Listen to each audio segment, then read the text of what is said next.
প্রিয় চাকরি প্রত্যাশীগণ, আমরা এখন দেখব জনপ্রশাসন মন্ত্রণালয়ের অফিস সহায়ক পদের লিখিত গণিত প্রশ্নের সমাধান। আমাদের প্রথম প্রশ্নটি হচ্ছে ৭ নম্বর প্রশ্নে বলা আছে, একটি আয়তাকার ঘরের পরিসীমা একটি বর্গাকার ঘরের পরিসীমার সমান। আয়তাকার ঘরের প্রস্থ দৈর্ঘ্যের ৩ গুণ। প্রতি বর্গ মিটারে ৭৫ টাকা দরে আয়তাকার ঘরের মেঝে কার্পেট দিয়ে মুড়তে মোট ১১,০২৫ টাকা ব্যয় হয়।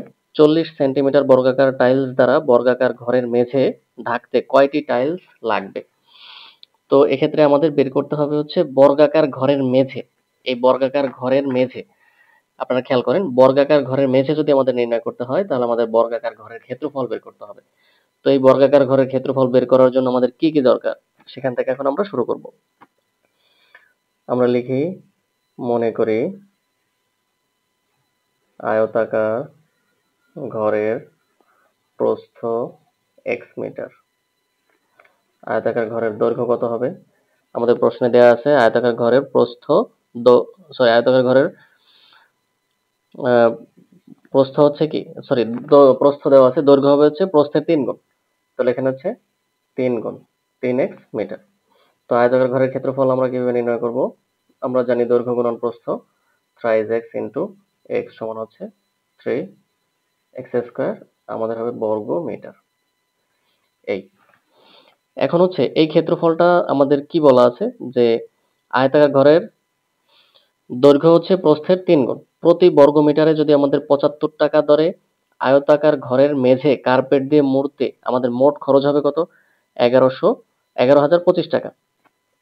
তা আমরা দেখি আয়তাকার ঘরের ক্ষেত্রফল, আমাদের টোটাল টাকা খরচ হয়েছে কত? ১১,০২৫ টাকা। আর প্রতি বর্গ মিটারে ঢাকতে আমাদের খরচ হয় কত? ৭৫ টাকা। তাহলে এখানে আমাদের ক্ষেত্রফলটা কত বের হবে? ১৪৭ বর্গ মিটার। ১৪৭ বর্গ মিটার, এটি হচ্ছে আমাদের ওই আয়তাকার ঘরের ক্ষেত্রফল। আমরা কি বুঝতে পারছি ব্যাপারটা? আয়তাকার ঘরের ক্ষেত্রফলটা এই। এখন আমাদের শর্ত মতে এই যে আয়তাকার ঘরের ক্ষেত্রফল কত আছে? 3x square. তো আমরা একটু শর্ত মতে দিয়ে দিই। শর্ত মতে এখানে আছে আমাদের 3x স্কয়ার সমান হচ্ছে 147, বা x স্কয়ার সমান হচ্ছে কত? 147 ভাগ হচ্ছে 3, বা এখানে x সমান হচ্ছে 147 কে আপনারা 3 দ্বারা যদি ভাগ করি আমরা পাবো হচ্ছে 49, এখানে আছে 7 সাথে 49। সুতরাং আমরা x সমান কত পেলাম? 7। দেখেন আয়তাকার ঘরের প্রস্থ কত? 7। সুতরাং আয়তাকার ঘরের প্রস্থ 7 মিটার।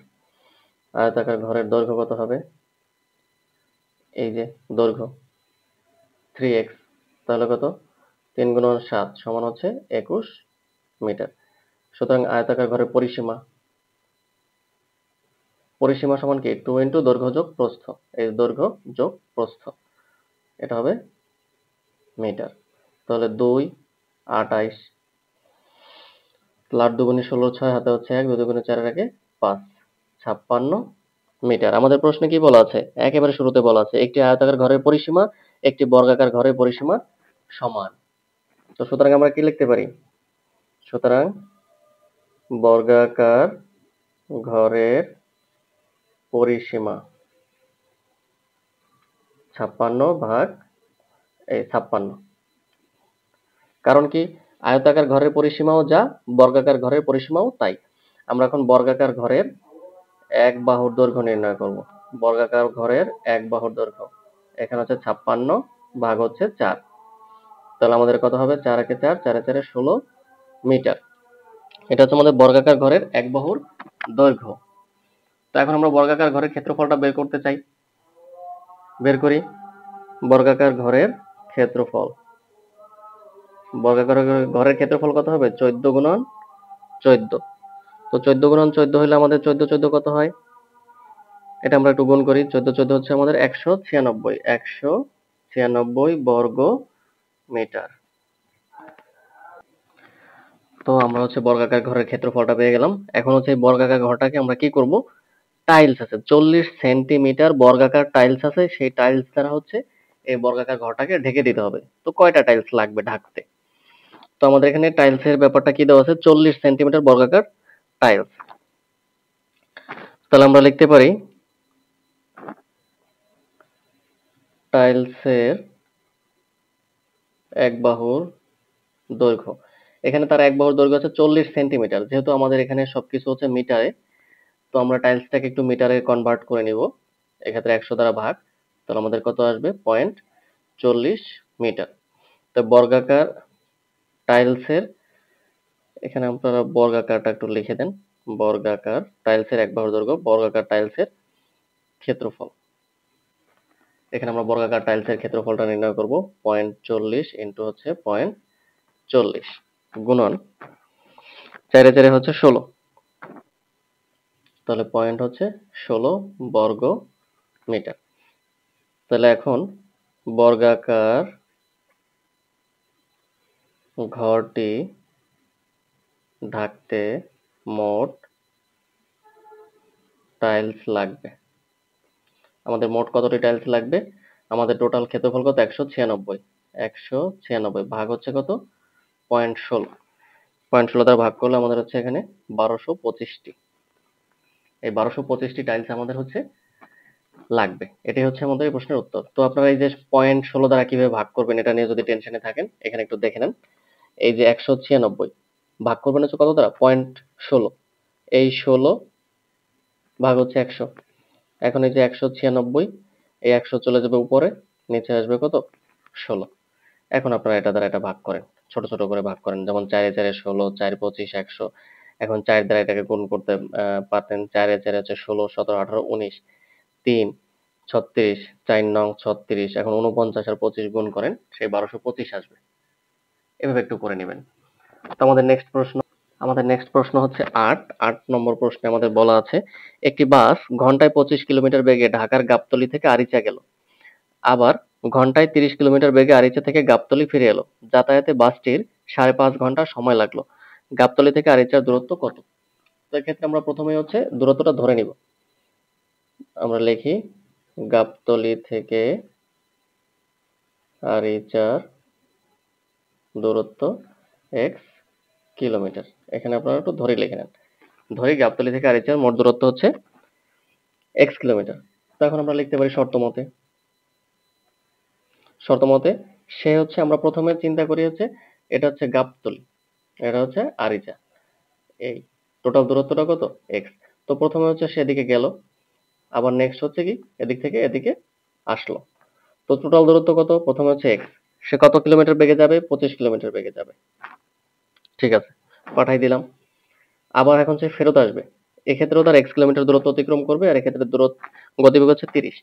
আমাদের টোটাল সময় লাগবে হচ্ছে 5.5 ঘন্টা, বা 5 দুগুণে 10 আর একে 11/2। এভাবে আমরা লিখে দিতে পারি। ঠিক আছে, এখন আমরা লসাগু করব। 25 আর 30 এর লসাগু করলে হচ্ছে 150। এখানে যদি আমরা ভাগ করি, আমাদের এখানে হবে 6x, এখানে হচ্ছে আমাদের 5x সমান হচ্ছে 11/2।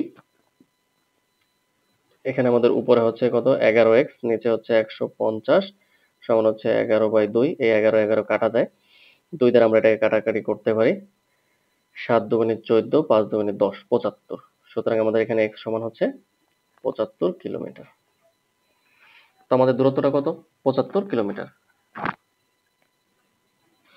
আমাদের পরবর্তী প্রশ্ন হচ্ছে, একটা উৎপাদকে বিশ্লেষণ করার কথা বলা আছে। এটা হচ্ছে আমাদের 9 নম্বর প্রশ্ন। আমি উৎপাদকের প্রশ্নটা একটু তুলে দেই। প্রথমে হচ্ছে আমাদের x কিউব প্লাস হচ্ছে 6x স্কয়ার y প্লাস হচ্ছে 11x y square plus 6y cube. আপনার হচ্ছে এই উৎপাদকটা করতে বলা হয়েছে।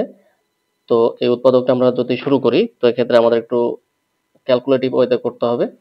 x কিউব, আর এখানে দিব হচ্ছে আমরা 2 টু দি পাওয়ার y, তার দিব হচ্ছে হোল কিউব। দেখি এখন কি হয়। তো প্লাস হচ্ছে 3 ইন্টু এক্স স্কোয়ার ইন্টু হচ্ছে 2y। তাহলে দেখেন তো কত হয়, 3 দুগুণে 6 এক্স স্কোয়ার y, এটা মিলে গেল। আচ্ছা, আবার প্লাস 3x ইন্টু হচ্ছে 2y তার হচ্ছে হোল স্কোয়ার।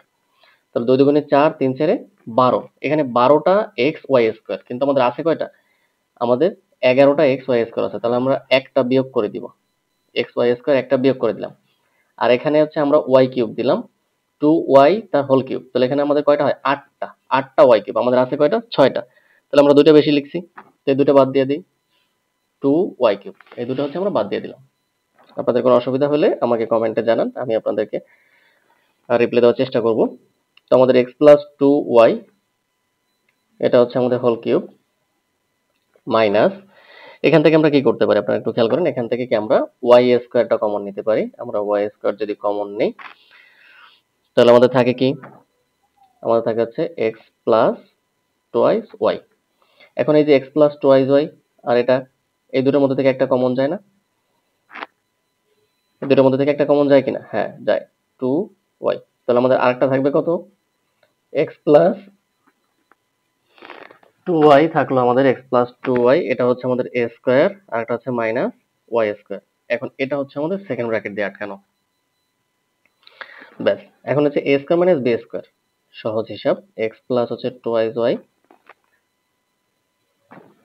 এখন এটা হচ্ছে কি, একটা হচ্ছে a স্কয়ার আর একটা হচ্ছে b স্কয়ার, তাহলে x plus twice y plus হচ্ছে y আর একটা হচ্ছে x plus twice y minus হচ্ছে y। সেখানে আমরা লিখতে পারি x plus twice y into হচ্ছে x প্লাস থ্রাইস y আর এটা হচ্ছে x প্লাস y। এটি হচ্ছে আমাদের উৎপাদকীয় বিশ্লেষণ। তো ধন্যবাদ বন্ধুরা, আমাদের ম্যাথের সলিউশনগুলি ভালো লাগলে অবশ্যই আমাদের চ্যানেলটাকে সাবস্ক্রাইব করবেন, আমাদের সঙ্গেই থাকবেন। ধন্যবাদ।